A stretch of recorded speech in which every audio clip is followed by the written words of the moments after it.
Title: Shadows in the Silence. Chapter 1. The Quiet Before.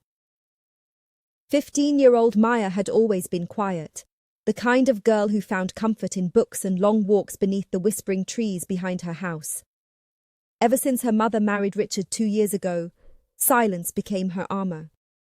Her father had died when she was 8, and her mother's grief left a hollow space that Richard quickly filled.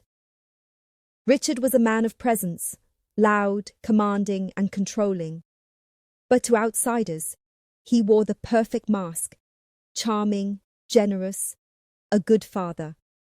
He was the kind of man who donated to the local school fundraiser and brought flowers home every Sunday. But behind closed doors, the warmth disappeared. Chapter 2. Cracks in the Mirror. When Maya's mother, Alina, got a new job at the hospital that required overnight shifts, Maya was left alone with Richard more often.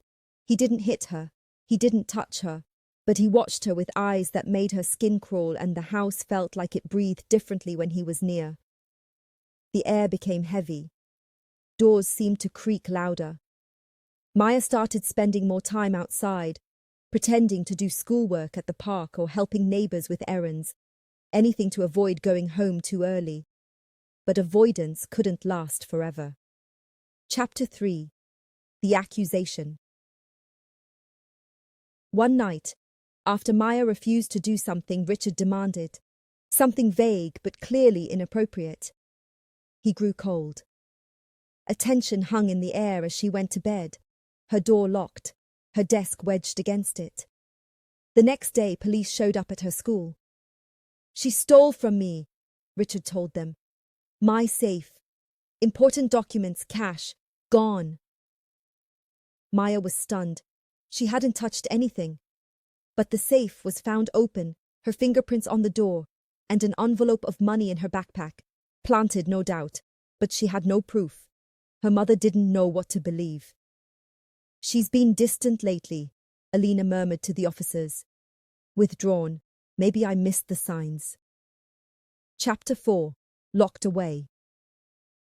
Tears streaming down her face, Maya was taken to a juvenile holding center, while investigators began their work.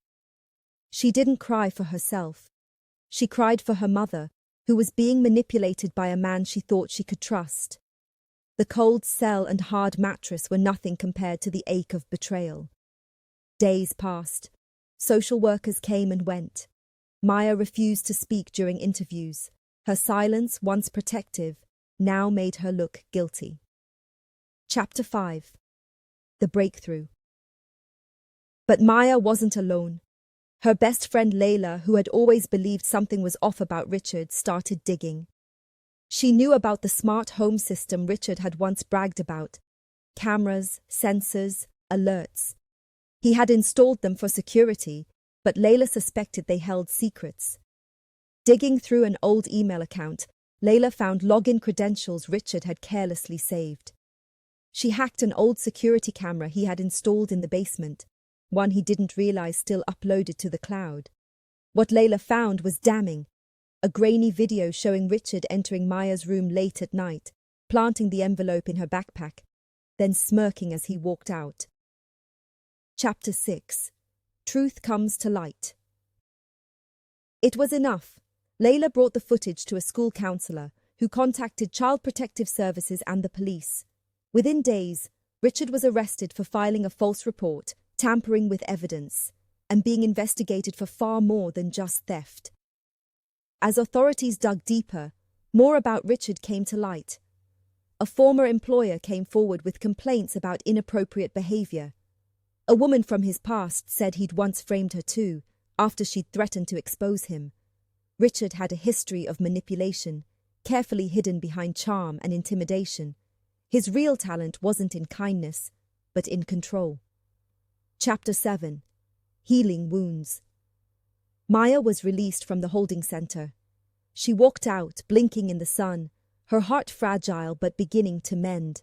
The trauma didn't vanish overnight.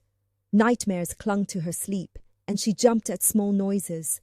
But now, the truth was out, and with it came the beginning of healing.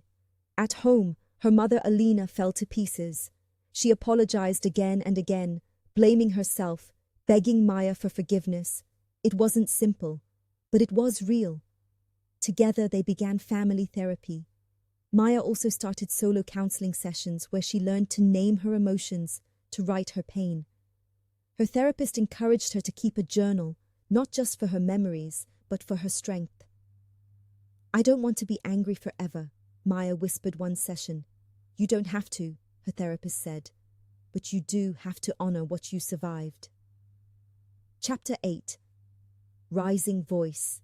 Months passed. Maya returned to school, cautious but stronger. She shared her story with a few teachers she trusted. She entered a writing contest about surviving adversity and won. Her story, titled "The Room That Spoke," was P.